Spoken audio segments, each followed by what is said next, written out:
Hello everyone, welcome to our YouTube channel. अगर आप इस चैनल पर नए हैं तो सबसे पहले चैनल को सब्सक्राइब कर दीजिए एंड बेल आइकन जरूर प्रेस कर दीजिए ताकि आपको आने वाली हर एक वीडियो की नोटिफिकेशन सबसे पहले मिल सके।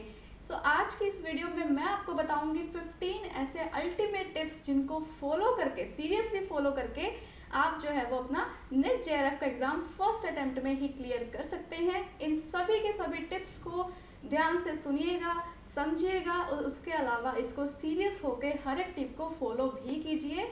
इससे आपका फॉर श्योर एग्जाम क्लियर हो जाएगा। ठीक है, इसमें मैं आपको जो टिप्स देने वाली हूँ वो स्टार्टिंग से लेकर के एंड तक टिप्स दूंगी, यानी कि प्रिपरेशन स्टार्ट करने से पहले आपको क्या कुछ टिप्स फॉलो करने चाहिए, ड्यूरिंग द प्रिपरेशन आपको क्या कुछ टिप्स फॉलो करने चाहिए, और एट द एंड जब एग्जाम में 10 दिन रह जाते हैं तब क्या कुछ टिप्स फॉलो करने चाहिए। ठीक है, चलिए अभी बिना किसी देरी के हम वीडियो स्टार्ट करते हैं। जो आता है टिप नंबर 1, सबसे पहला तो ना क्लैरिटी होनी चाहिए माइंड में। आपको पता ही नहीं आपको करना क्या है, तसल्ली से बैठो, सोचो, फिर उसके बाद देखो कि मुझे बनना क्या है, मुझे करना क्या है। अगर आप क्लियर हो कि मुझे असिस्टेंट प्रोफेसर बनना है, मुझे तो इसी लाइन में जाना है, उसके बाद आधी जंग तो आपने यहीं जीत ली। उसके बाद ना उसके पीछे हाथ धो के पीछे पड़ जाओ। अगर आप जिद बना लोगे ना किसी चीज़ को कि हाँ भी पैशन है मेरा, इतना टाइम किसके पास है कि मैं अटेम्प्ट ही देता रहूँ, है ना, इतना टाइम आजकल के टाइम पे किसी के पास नहीं होता। तो यहाँ पे आपको क्या चाहिए, सबसे पहले तो अपने माइंड को क्लियर करो कि मुझे करना क्या है। आप क्लियर हो गए कि मुझे तो टीचिंग लाइन में जाना है, मुझे पीएचडी करनी है, मुझे जेआरएफ करना है ना। आप क्लियर हो गए हो तो आपका यहाँ पे गोल सेट हो गया, तो आपकी डेडिकेशन अपने आप ही आ जाएगी। उसके ऊपर फोकस करो, इधर उधर भटकना नहीं है। ठीक है, सो सबसे पहले तो क्लियर करो अपना माइंड कि मुझे करना क्या है। उसके बाद आता है second number tip, that is कि अभी आपको क्लैरिटी हो गई है कि मुझे असिस्टेंट प्रोफेसर बनना है ना। आप हाथ धो के उसके पीछे भी पड़ गए हो, तो अभी आप प्रिपरेशन स्टार्ट करोगे नेट एग्ज़ाम की, राइट। तो प्रिपरेशन स्टार्ट करते हुए कि हाँ भी चलो ठीक है, अभी तो बहुत टाइम पड़ा एग्ज़ाम के अंदर। अभी हम क्या करते हैं कि लाइक सुबह पढ़ लिए थोड़ी देर 2 घंटे, फिर दिन में सो गए, फिर उसके बाद शाम को चलो मार्केट निकल गए, फिर रात को यार नींद आ गई, अब तो चलो सो ही जाता हूँ, कल पढ़ूंगा। कल फिर उठे, फिर कुछ ना कुछ हो गया, है ना, आज मूड नहीं, आज नहीं पढ़ता, तो ऐसे तो हो लिया आपका पेपर क्लियर। ठीक है, ऐसे नहीं होता पेपर क्लियर। आपको क्या चाहिए, चाहे कितना मर्जी टाइम है, अभी चाहे 4 महीने पढ़े हैं, चाहे 5 महीने पढ़े हैं, आपको क्या चाहिए, अभी से ही अपना प्रॉपर शेड्यूल सेट करके चलो। आपको जो भी टाइमिंग्स कंफर्टेबल लगती है कि लाइक मॉर्निंग की 9 से 12 बैठ गए, है ना, फिर उसके बाद इवनिंग में 5 से 7 बैठ गए, फिर नाइट में बैठ गए 2 घंटे लाइक 9 से 11 बजे तक। अर्ली मॉर्निंग की टाइमिंग आपको सेट बैठती है तो वो और अच्छी बात है, आप अर्ली मॉर्निंग भी पढ़ सकते हैं। तो जो भी टाइमिंग्स आपको कंफर्टेबल लगती है, ब्रेक दे देकर पढ़ना है, ऐसे नहीं कि कंटिन्यू पढ़ना है, ब्रेक्स दे देकर आपको जो भी टाइमिंग कंफर्टेबल लगती है उसका प्रॉपर शेड्यूल बनाओ। ठीक है, अपने जो मूड स्विंग्स होते हैं ना, आज मूड नहीं है, आज नहीं पढ़ना, इसको थोड़ा कंट्रोल में रखो। कंट्रोल में रखोगे तभी पेपर क्लियर होगा, ऐसे नहीं पेपर क्लियर होगा। ये बात अच्छे से समझ लेना। ठीक है, एक एक दिन कीमती होता है, ये बात याद रखना। इसके बाद हम चलते हैं टिप नंबर 3 पे। अभी आपने अपना शेड्यूल सेट कर लिया, फॉर एग्जांपल आपने यहाँ पे सेट किया कि मुझे 9 से 12 बजे तक बैठना है। इसमें ना मैं आपको बहुत ही इफेक्टिव मेथड बताऊंगी डिस्ट्रैक्शंस को अवॉइड करने का। अभी यहाँ पे आपने फॉर एग्जांपल सेट कर लिया कि मुझे 9 से 12 बैठना है ना। अभी कुछ बच्चे क्या करते हैं कि चलो शेड्यूल तो सेट कर लेते हैं, पढ़ने भी बैठ जाते हैं, किताबें सामने पढ़ी है या वीडियो सुन रहे हैं ऑनलाइन, है ना, और ध्यान कहीं और होता है, डिस्ट्रैक्ट हुए पड़े होते हैं, या सोशल मीडिया फ़ोन उठा लिया, थोड़ा स्क्रॉल किया, सोशल मीडिया इंस्टाग्राम चलाया, थोड़ा स्क्रॉल किया, उसके बाद फिर रख दिया, फिर देख लिया किसी का मैसेज तो नहीं आया हुआ, फिर रख दिया। तो ये जो डिस्ट्रैक्शंस होते हैं ना, इसको आपको कंट्रोल में रखना होगा, इसको आपको अवॉइड करना होगा। इसको आप कैसे अवॉइड कर सकते हो, इसका मैं बहुत ही ज़्यादा इफेक्टिव मेथड आपको बता रही हूँ, अप्लाई ज़रूर करके देखना। ठीक है, फॉर एग्जाम्पल अभी आप 9 से 12 बैठे हो, 12 बजे आपने पढ़ाई ख़त्म कर दी। उसके बाद ना जैसे ही आपकी 12 बजे पढ़ाई ख़त्म हुई ना, अपने आप से पूछो, अपने आप को बोलो, हाँ भाई आई एम सेटिस्फाइड, आज मैं पढ़ाऊँ, दब के पढ़ाऊँ, मस्त तरीके से मैं पढ़ाऊँ, तसल्ली है मन को कि मैं पढ़ाऊँ। ठीक है, वो कहते हैं ना कि इंसान सबसे झूठ बोल सकता है बट खुद के मन से, खुद से झूठ नहीं बोल सकता, राइट।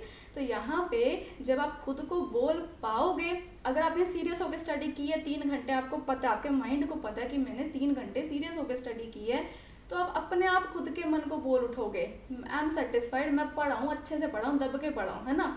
और अगर आप बाय चांस खुद के मन को ये चीज़ नहीं बोल पा रहे हैं कि मैं पढ़ा हूँ, मैं अच्छे से कंसंट्रेशन के साथ, तसल्ली है मुझे कि मैं पढ़ लिया, नहीं बोल पा रहे, दैट मीन्स आप नहीं पढ़े उस कंसंट्रेशन के साथ, आप अच्छे से नहीं पढ़े, आपने अच्छे से स्टडी नहीं की, आप डिस्ट्रैक्ट हुए हैं। आपको ना एक पॉइंट के बाद 2 दिन करोगे, 4 दिन करोगे, फिर आपको ना मन में ऐसा होगा कि यार मैं तो पढ़ ही नहीं रहा, मैं तो आज एक भी दिन ये लाइन खुद को नहीं बोल पाया। तो अपने आप ही ना आप देखने लगोगे चेंजेस, अपने आप ही धीरे धीरे आपको होगा कि मुझे 12 बजे जब उठूंगा ना तो मुझे खुद को ये लाइन बोलनी है, तसल्ली वाली है ना, मेरे को तसल्ली हुई है। तो अपने आप ही आपके जो फ़ोन है वो साइड में जाएगा, जो अदर डिस्ट्रैक्शंस हैं वो साइड में जाएगी, और आप कंसंट्रेशन के साथ पढ़ पाओगे।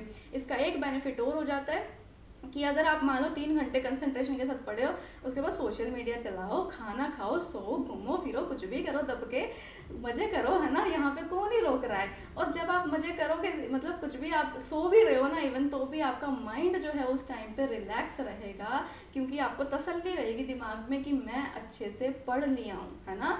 जब आपको तसल्ली रहती है, उसके बाद आप कुछ भी इंजॉयमेंट कर रहे हो, कुछ भी आप इधर उधर घूम रहे हो चाहे, वो आप अच्छे से कर पाते हैं, ठीक है। तो इंजॉयमेंट हो गया, प्रिपरेशन हो जाती है। चलिए उसके बाद आता है टिप नंबर 4, प्रिपरेशन। अगर आप एग्ज़ाम से 2 महीने पहले स्टार्ट करोगे तो रिवीजन कब करोगे? रिवीजन नहीं करोगे तो चीज़ें पक्की कैसे होंगी? चीज़ें पक्की नहीं होगी तो एग्ज़ाम कैसे क्रैक करोगे, है ना। यहाँ पे ये चीज़ इंपॉर्टेंट हो जाती है कि अगर बहुत बच्चे ये ना गलती कर देते हैं, देखने को मिलता है कि पढ़ते तो हैं अच्छे से, बट सोचते हैं कि चलो ठीक है अभी तो एग्ज़ाम में टाइम है, अभी थोड़ा थोड़ा 2-2 घंटे पढ़ लिए दिन में, सीरियस होके तो ना एग्ज़ाम से जस्ट पहले हम 1-1.5 महीना पढ़ेंगे। तो यहीं तो आप गलती कर जाते हो। अगर आपको ये है कि मेरे पास इतना टाइम नहीं है भाई, मेरे को तो आज इसी अटैम्प्ट में क्लियर करना है पेपर, तो आप टाइम से तैयारी करने लग जाओगे। 3 महीने में आपने प्रिपरेशन कर ली, सिलेबस कर लिया, सब कुछ कर लिया, उसके बाद आपके पास 2 महीने बचेंगे, राइट। 2 महीने बचेंगे किसके लिए? रिविजन्स के लिए। रिविजन्स भी उतनी ही इम्पॉर्टेंट होती है जितना आपका सिलेबस करना होता है। रिविजन्स करोगे तभी चीज़ें पक्की होंगी, चीज़ें पक्की होंगी तो एग्ज़ाम अपने आप ही क्रैक हो जाएगा, ठीक है। तो एग्ज़ाम की जो प्रिपरेशन है वो टाइम से स्टार्ट कर दो। इसके बाद आता है टिप नंबर 5। बहुत सारे ना मैंने ऐसे बच्चे देखे हैं जो ना इंट्रोडक्शन में से क्या ही पूछेंगे, प्रॉपर्टीज़ में से क्या ही पूछेंगे, ये तो फीचर स्कोप है, इसके तो पॉइंट्स से पढ़ जाता हूँ। ये जो बेसिक कॉन्सेप्ट्स होते हैं ना, इनको छोड़ने की, इनको लाइटली लेने की गलती कर देते हैं बच्चे, तो ये आपने नहीं करनी है। वो कहते हैं ना, हर इंसान जो है वो बेसिकली, कोई भी इंसान जो है वो छोटा बड़ा नहीं होता है, कोई भी काम छोटा बड़ा नहीं होता है, वैसे ही कोई भी टॉपिक छोटा बड़ा नहीं होता है। सारे टॉपिक जो है वो इक्वली इंपॉर्टेंट है, सबको इक्वली इंपॉर्टेंस दे के चलो। अगर कोई दिखने में औखा सा टॉपिक लग रहा है ना, टिपिकल सा लग रहा है, हो सकता है उसमें से क्वेश्चन ना आए नेट एग्जाम में। एकदम इजी सा जो कॉन्सेप्ट होगा ना, बेसिक सा कॉन्सेप्ट होगा, उसमें से थोड़ा सा घुमा फिरा के टेढ़े तरीके से क्वेश्चन पूछे जाते हैं नेट में। जो अभी का फिलहाल पैटर्न चल रहा है ना, उसके हिसाब से जो क्वेश्चंस का तरीका है वो चेंज हुआ है, बट पूछे बेसिक कॉन्सेप्ट्स में से जाते हैं। तो बिल्कुल भी गलती मत करना कि मैं तो टफ पढ़ लिया, सारा अच्छे से तैयारी कर ली, ये तो बेसिक सी चीज़ें हैं, इसको तो क्या ही मोटा मोटा पढ़ लेते हैं, है ना। तो ऐसा मत समझना, तो ये गलती आप मत करना, ठीक है।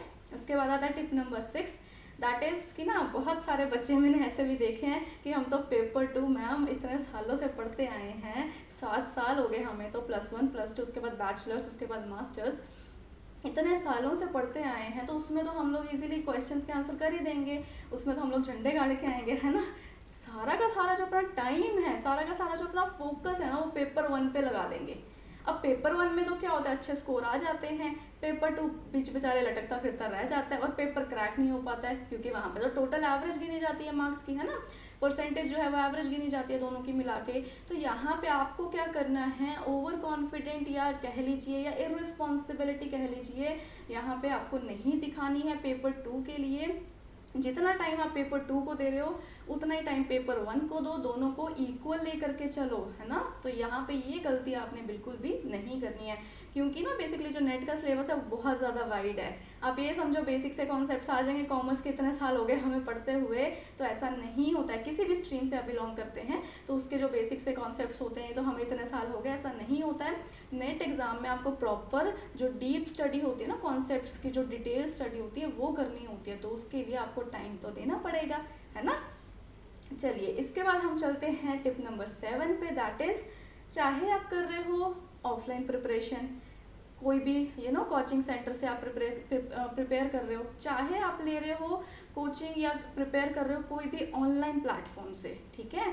तो दोनों ही केसेस में, चाहे आपके पास बुक्स हैं अवेलेबल, चाहे आपके पास नोट्स हैं अवेलेबल, ठीक है, तो भी आप खुद के थोड़े से शॉर्ट नोट्स बनाओ, और शॉर्ट नोट्स में जो मेन पॉइंट्स होते हैं उनको हाईलाइट करके रखो। अभी 4 महीने का सिलेबस है, 4 दिन में रिवाइज करना होता है, राइट? नहीं करना होता, करना होता है ना। एट द एंड जब एग्जाम होता है आपके ना मन में होता है कि मैं तो सब कुछ भूल रहा हूँ, मैं तो सब कुछ भूली पड़ी हूँ, है ना। तो वहाँ पे अपने को क्या होता है कि मेरे को सारा सिलेबस वापस से रिवाइज करना है, मेरे को गो थ्रू करना है सारे सिलेबस को, तो आप सारी बुक सेकंड आगे बैठ जाओगे, ऐसे तो फिर होली रिवीजन आपकी। तो वहाँ पे जो है वो बहुत ही अच्छा तरीका रहता है कि आप जैसे जैसे स्टडी करते जा रहे हैं वैसे वैसे जो है वो आप शॉर्ट नोट्स बनाते जाएं, मेन चीज़ें लिखते जाएं, और उसमें से भी जो मोस्ट इंपॉर्टेंट चीज़ें उनको हाईलाइट करते जाएं, ठीक है। तो इससे क्या होगा कि आपका 4 महीने का सिलेबस जो आपने इतनी मेहनत करके किया है वो लास्ट के 4 दिनों में ईजिली रिवाइज हो जाएगा। डन। सो ये था नेक्स्ट टिप। इसके बाद चलते हैं अगले टिप पे, दैट इज टिप नंबर 8। ये टिप क्या बोलता है ना, इसमें मैं आपको बताना चाहूँगी कि अंडरस्टैंडिंग क्रिएट करो टॉपिक की। बच्चे क्या करते हैं ना, क्रैमिंग करते हैं, रट्टा मारते रहते हैं, चीज़ें सुबह से 4 बजे से लगे रात के 12 बजे तक पढ़ते रहेंगे ये सोच के मेरे को सिलेबस करना है, सिलेबस सामने खोल रखा है, ये टॉपिक हो गया, ये टॉपिक हो गया, बस ऐसे ऐसे करते रहेंगे, सिलेबस कंप्लीट, हमारी तैयारी कंप्लीट नहीं। रट्टा नहीं मारना है। जब आप कॉन्सेप्ट को नहीं समझोगे तो आप क्वेश्चन को कैसे समझोगे। चलो ठीक है, आपने रट्टा मार दिया, कॉन्सेप्ट, चीज़ें याद कर ली, सुबह से लेकर के रात तक आप बैठे हो, चीज़ें याद कर रहे हो, याद कर ली, क्वेश्चन तो नहीं याद कर सकते ना, क्वेश्चन को तो समझना पड़ेगा। तो उसके लिए इट्स बेटर कि आप लोग जो है वो कॉन्सेप्ट्स होते हैं उनकी अंडरस्टैंडिंग क्रिएट करो, कौन सा पॉइंट क्या बोल रहा है, क्या कंसेप्ट है, क्या चीज़ वो कहने की कोशिश कर रहा है, इस चीज़ को समझो, याद मत करो, ठीक है। तो रट्टा नहीं मारना है। और कुछ चीज़ें ना ऐसी होती हैं अभी जिनमें मतलब याद ही करना पड़ता है, लाइक ईयर्स हो गए, कौन सी चीज़ किस ऑथर ने दी है, किस रिसर्चर ने दी है, कौन से ईयर में कौन सी चीज़ आई है ना। तो बहुत सारी ऐसी भी चीज़ें होती हैं जिन्हें हमें याद ही करना पड़ता है, जिन्हें हम अंडरस्टैंड नहीं कर सकते हैं। उनके लिए भी आप रट्टे मत मारो, उनके लिए ट्राई करो कि कुछ ना ऐसे ट्रिक्स या कुछ ऐसे कोर्स डेवलप करो याद करते हुए। इससे क्या होगा ना सॉरी इससे क्या होगा ना, आपकी जो बेसिकली जो आप चीज़ें यहाँ पे याद कर रहे हैं ना, वो एग्ज़ाम तक तो याद रहेंगी, एग्ज़ाम के बाद भी याद रहेंगे। एक छोटा सा ना मैं आपको पर्सनल एग्जांपल दे रही हूँ, ये ना मैंने ट्रिक नहीं सेट करती हूँ, मैं आपको अपना पर्सनल एक्सपीरियंस शेयर करी हूँ, हंसना मत, ठीक है। जैसे ना अभी IFC है, that is international finance corporation, right. तो कॉमर्स का ये टॉपिक आता है, इसमें वन ऑफ द टॉपिक उसमें एक आता है IFC। तो ये कौन से ईयर में आया था। अभी मैं क्या करती थी ना, IFC F से 5, उसके बाद जो है C से 6, राइट। तो IFC 56 यानी कि 1956 में आया था। तो मतलब प्रोनाउंसिएशन सेम होगी, F से 5 मैंने कर लिया, उसके बाद C से 6 कर लिया यहाँ पे, तो 1956 में आया था। मैं कोई ट्रिक्स नहीं डेवलप करती थी ज़्यादा। अब इसमें तो क्या ही ट्रिक्स है ना डेवलप करो, तो इसमें बेसिकली ना मैं कुछ ना कुछ ऐसे लेटर्स कॉमन हो गए हैं, कुछ वर्ड्स की प्रोनाउंसिएशन कॉमन हो गई है, तो कुछ ना कुछ ऐसा तोड़ ढूंढो जिससे आप चीज़ों को याद कर। अब मेरे जो है ना सामने पेपर में क्वेश्चन आया, IFC कौन से ईयर में आया था, मैच द फॉलोइंग में, मेरे को एकदम से स्ट्राइक किया IFC 56, मतलब वो जो मैंने सेट किया था अभी कोड, वो एकदम से स्ट्राइक कर गया। तो आपको जैसा जो कंफर्टेबल लगे, आपको जैसे सुटेबल लगे, तो आप वैसे ऐसे ना कुछ कोड्स, कुछ ट्रिक्स यहाँ पे डेवलप कर सकते हैं। अब ये देखो मेरी PhD भी हो गई है, सब कुछ हो गया, अब तक भी मुझे ये कोड याद है, ये जो मैंने सेट किए थे उस टाइम पे। तो बेसिकली आप भी ऐसे कर सकते हैं, ठीक है। इसके बाद आता है टिप नंबर 9।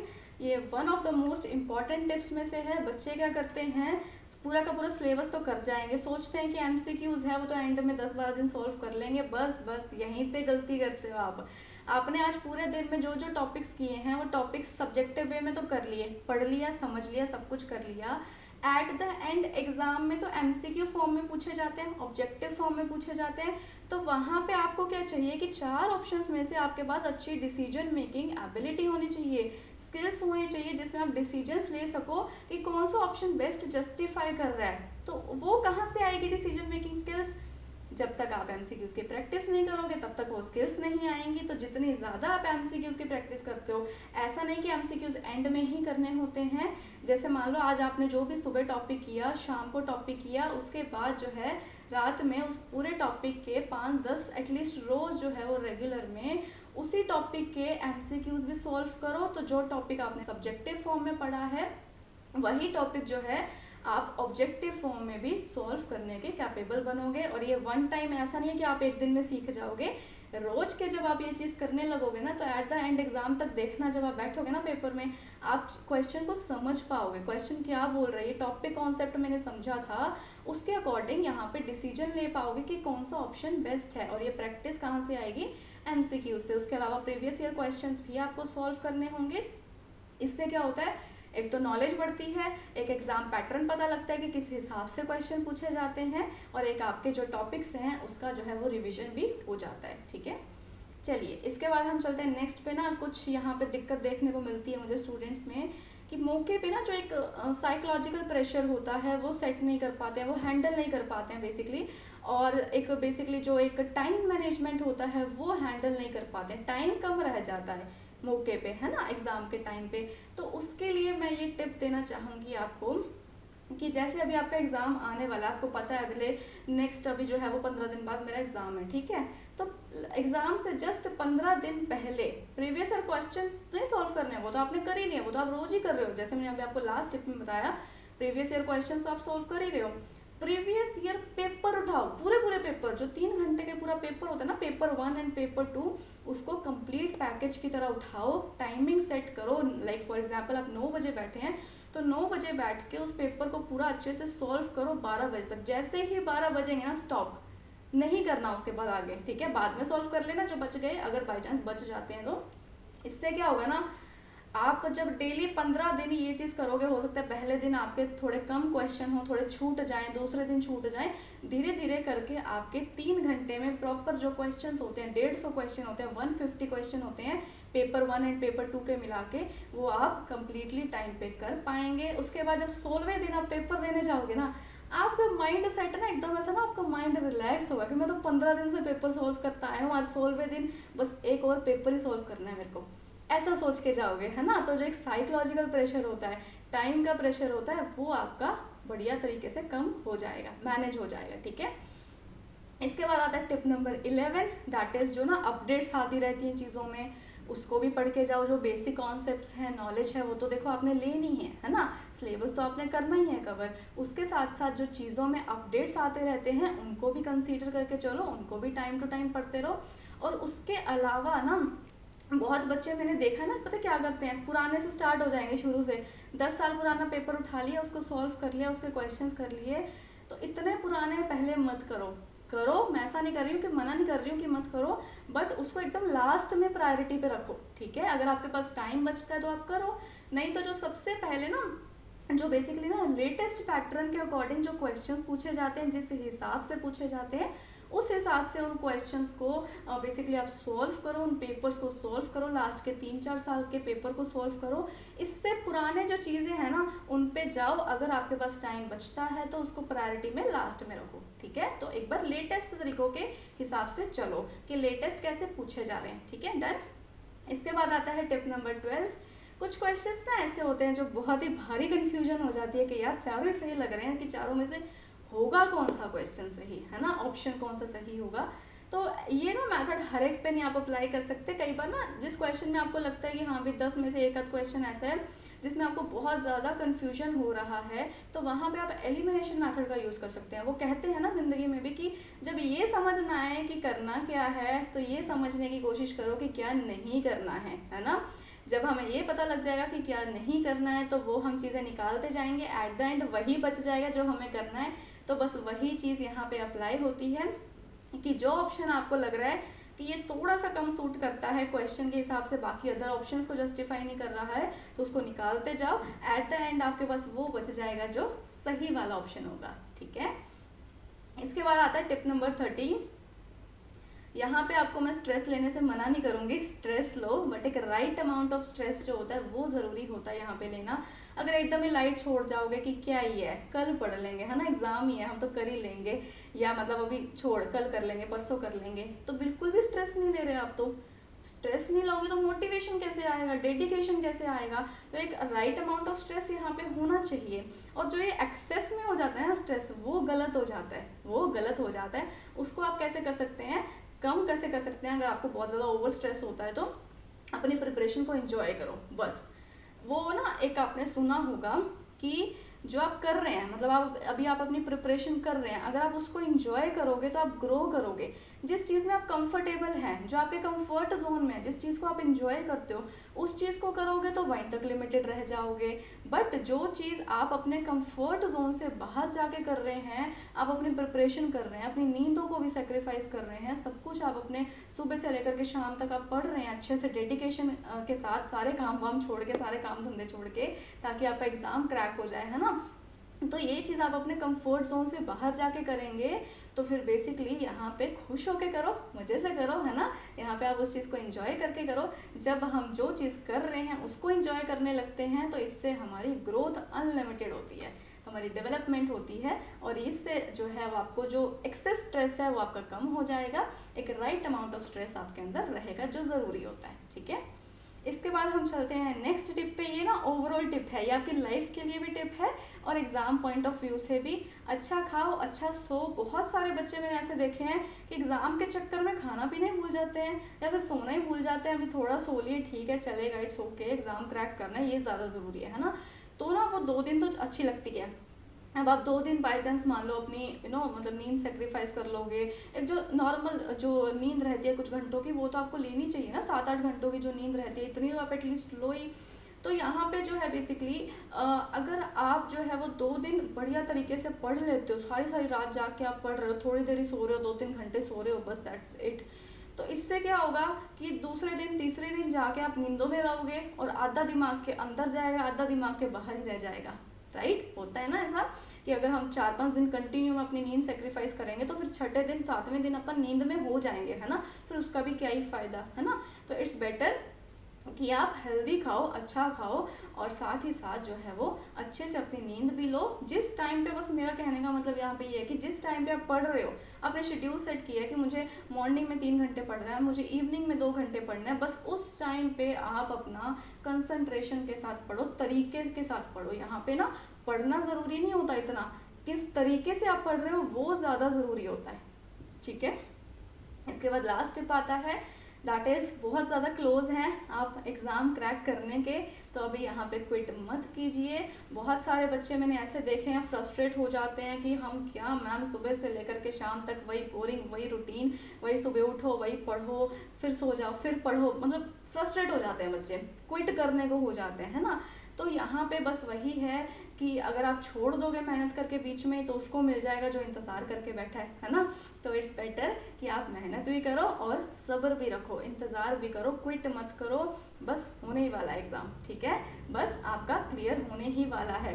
अभी अगर आप क्विट कर जाएंगे फिर नेक्स्ट अटैम्प्ट दोगे, फिर वही 6 महीने तैयारी में लगा दोगे, फिर वही मेहनत, तो टाइम इतना किसके पास होता है ना। कंपटीशन कितना है, सबको ये होता है कि हम जल्दी से जल्दी करें सब कुछ चीज़ें, जल्दी से जल्दी हमारे एग्ज़ाम्स हो, जल्दी से जल्दी हम नौकरी लगें, जल्दी से जल्दी हम कमाने लगें। तो यहाँ पे जो है ना बेसिकली ये ज़रूरी है कि आप ऑन टाइम चीज़ें करो। उसके लिए अगर आप पहले सीरियस हो जाते हो तो अच्छी बात है, पहले सीरियस नहीं होते तो बाद में भी होना पड़ेगा ही सीरियस, एट द एंड तो होना पड़ेगा ही सीरियस। सो इट्स बेटर कि पहले ही हो जाओ सीरियस और टाइम यहाँ पे वेस्ट मत करो।